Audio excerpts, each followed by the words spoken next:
I'm back in Zermatt with the Matterhorn in the background, and up here on the glacier today we have awesome conditions on the piste. So I thought, why don't we talk about starting to carve a little bit harder?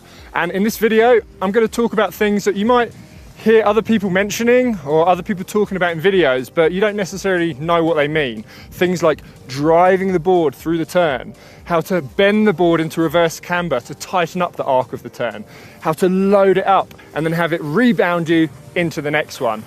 In this video, I'm going to talk about all of that and more. When you're carving, you're pushing against the board.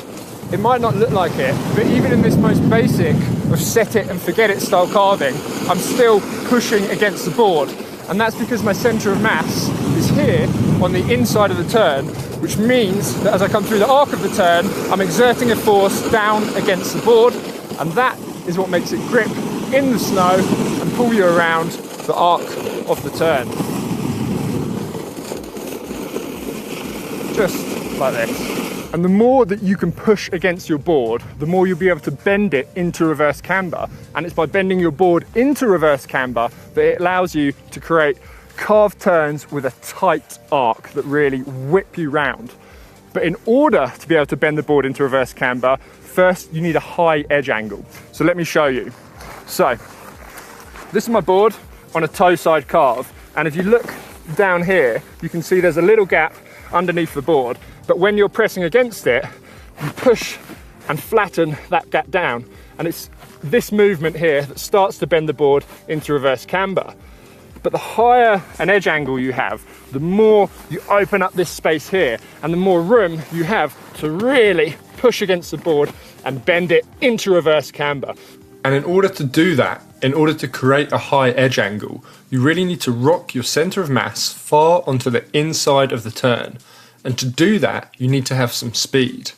Too slow and you can't lean in that much, but too fast, you'll then exert so much pressure against your board that it will be difficult to hold it in its track and you'll skid out. So speed is your friend, but only up to a point. Now I'm going to talk about riding with an open body position, with your shoulders more turned open, facing in the direction that you're going. And riding like this allows you to get into a really strong position and create higher edge angles. You do this by being able to pull your hips further onto the inside of the turn, and as you do this, it's also going to help you drive more pressure and drive the board through the turn with the back leg, which I'll get onto in a minute. Now, I've made a video on riding with an open body position, but for this video, I just want you to think about two things. And that is, when you're on your heel side, open up your shoulders, so your front arm should be out here, and think about dipping your back arm almost down towards the board as though you're going to grab Indy. As you dip this arm down, that's what's going to kind of pull your hips onto the inside of the turn, and it's also going to make your toes want to lift up and create those high edge angles. So backhand, dipping down towards the board like that. Now let's spin around onto the toe side. So once again, open up that body position, facing more in the direction you're going, and to really thrust those hips onto the inside of the turn. Here, I want you to think about, with your front hand, dipping that down towards the heel edge of the board. It's that kind of movement there. And it's really common when you see people trying to carve. It's cool to, touch the snow with your hand, but often this leads to people breaking at the waist and trying to do that, when in fact we want the opposite thing to happen. We want the hips to come forward onto the inside of the turn there, and to really help you achieve that, you're really going to just dip that front arm down, kind of like as though you want to touch the high back of your front binding. That position right there. First, practice these movements with some slow speed carving to get the hang of it. And on the toe side, you should feel that as your hips nudge into the turn, it's as though your front arm is reaching down and trying to grab the top of your high back on your front foot. On your heel side, it's going to feel like you're trying to grab Indy. And in fact, you can actually do a heel side carve whilst grabbing Indy, which is basically an exaggeration of this movement. Now, the equivalent toe side drill is fun to do, where you reach down and grab melon, so that is front hand between the bindings on your back edge. But to get down that low, you need to actually pull the hips back across the board. And in that exercise, the high edge angle is just made by a big lateral movement, so leaning into the slope. Whereas we're looking to angulate the hips onto the inside of the turn and create the edge angle that way, because it's a much stronger position. So, fun exercise, but it doesn't necessarily translate to what we're trying to do here. And by opening up that body position, it really allows you to drive that back knee into the middle of the board. And it's the middle of the board that we're really trying to bend. Let me just kind of pull this round, see if you can see my knee tucked in there. That comes really naturally as soon as you open up this body position. You can see it on my toe edge there, that knee tucked in. And when you get that right, you have the sensation that you're really driving the board through the turn, but it's driven from your back leg. It's not kicking the back leg out, but instead it's using the back leg to find more grip and more power through the turn by engaging the back end of the board. And then, when you change edge, you're going to release that pressure that you've been building throughout the turn, and the board will snap back to its natural shape. And this is the rebound that people talk about that you can get at the end of a turn. It's the board snapping back into its original shape, and it's a great feeling. It's like the reward at the end of each turn. You worked throughout the turn, and the harder you worked, the more pop you're going to get to drive you into the next one. But it isn't all back foot throughout the whole arc of the turn. At the end part, yeah, sure, you're really driving the board through the turn with the back foot.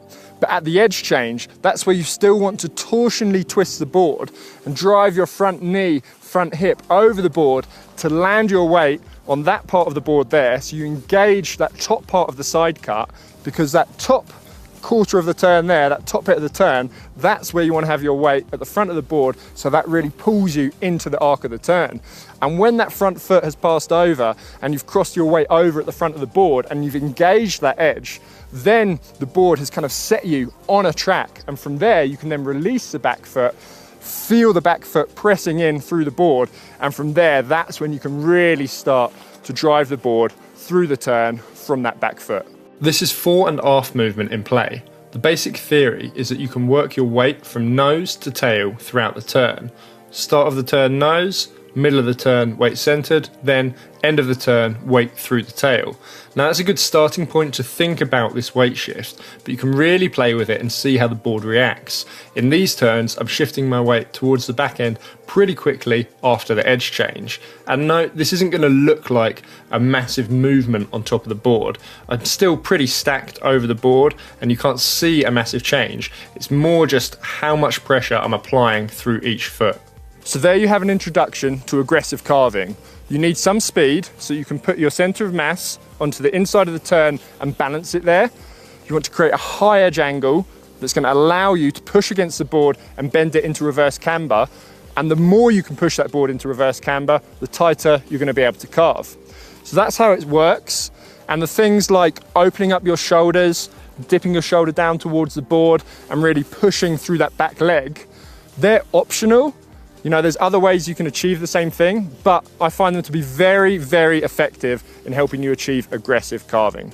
Now, before I wrap this up, I'm just going to very quickly go over some of the frequently asked questions I always get when talking about this subject. So everyone always asks my stance angles, and in this video, I'm riding +18, -9. So I'm slightly turned forward compared to a duck stance, but I'm nowhere near to the posy angles that some riders like to ride. When I'm riding my park board, I have +15 and -12 on my back foot, so that's much closer to that equal duck stance. And I was actually going to talk now a bit more about whether you should go full positive. And this footage you can see in the background is with me riding full positive. So here I've got +27 on the front and +6 on the back.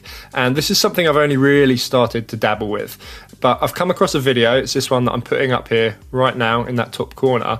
And this, I think, is the best video that really covers this subject. So if you're interested in posy angles, then check out Lars from the Just a Ride channel. He really has a wealth of knowledge that I think you'll find pretty interesting.